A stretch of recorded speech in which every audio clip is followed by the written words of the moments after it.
This is survival racing, urban off-road racing. The party at the end of the world. This is as rough and rugged as any previous MotorStorm, if not more so.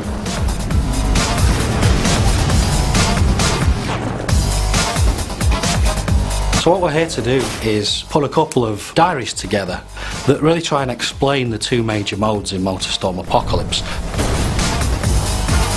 Festival mode is the main single-player campaign in MotorStorm Apocalypse. You'll race amongst buildings which are falling down around you, on the beaches, down in tunnels, in the sewers. In this game, the festival represents a much more story-driven campaign. Every race has a sense of persistence. You go from track to track, and whatever happens in the last race will follow over into the next race. What we've got in Festival are 3 different difficulty levels. They're each driven by a different character. A rookie character, a guy we call the pro, and Big Dog, the veteran. And you race as every character. You don't pick one of them. We've created much more accessible races in the start, and then much more challenging races at the end for the hardcore. So Festival mode, we're aiming for probably around 7 to 8 hours of gameplay for a player that's familiar perhaps with racing games. But of course, there's much reason to go back and replay for the festival, because now we have a lot of unlocks and hidden items actually to find within the festival mode. I mean, we're aiming for somewhere in the region of 40 bespoke races, and that's more than we've ever had in the series before. If you play a lot of racing games, you'll know it's really important to be able to learn the track to get better and better at it. So whilst multi-events will play at the same time when you play through the same race, there's a lot of emergent possibilities. So players will experience certain levels of predictability that at least allow them to learn the tracks, but they're never too sure what's going to happen around every corner.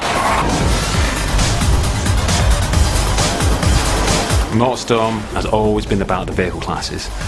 We've now got 13 in total, which are 5 new vehicle classes. So you've got all the existing vehicles from the previous games, monster trucks, big rigs, buggies, bikes, etc., which all bring their unique style and handling abilities to the game.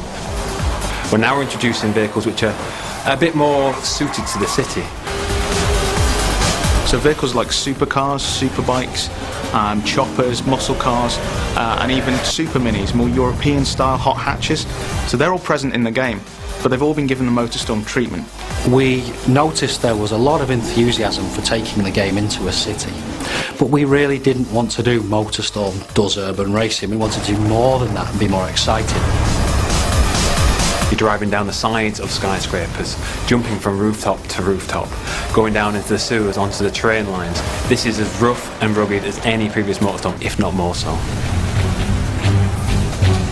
Because we've got all these different vehicle types and different parts of the city that we've created to use, there's a very different feeling between racing, say, a muscle car around the streets of downtown and racing a buggy down through the beaches and the parks. We made a very deliberate choice to give the player, or hand-pick the player, a vehicle for every race within the festival. And the reason being is that we can then tailor the grids, the AI that you're playing against, around that vehicle choice. For example, one of the races may feature the player on the bike, but then every other AI competitor has a big rig, and their objective is to just take you out. So you have to survive this race more than anything else. We've been somewhat famous, I think, in gaming circles for our soundtrack. This time around, we've gone for a completely different approach.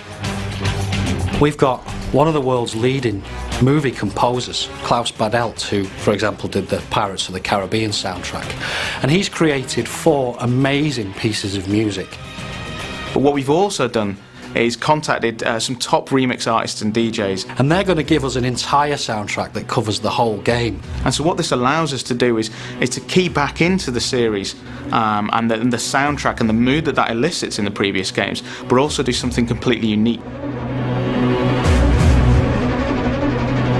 We used to get a lot of emails from people who really wanted nighttime racing. The old mantra was race by day, party by night. The truth of the matter was a little bit more mundane, and that was it was actually quite difficult to develop night races with the technology we had. And what we've decided to do this time around is make sure that it's race and party, day and night. And we're never going to race kind of in the middle of the night, because we found it just isn't particularly enjoyable. It's dark enough so that the headlights have a use, and it really makes the race feel different to how it would play out in the daytime. We've added life to the city in the form of a private military contractor and a bunch of crazy looters. You can run these guys over, some of them will attach themselves onto your car, and the military will start firing rockets at you. They've got a huge arsenal of tanks and helicopter gunships to try and disrupt your race and to try and get you to turn around and head back out in the city.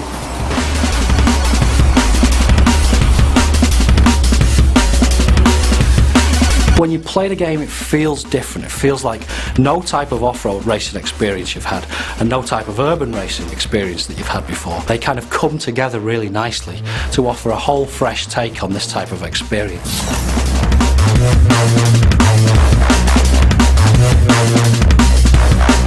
We're now saying it's racing and partying.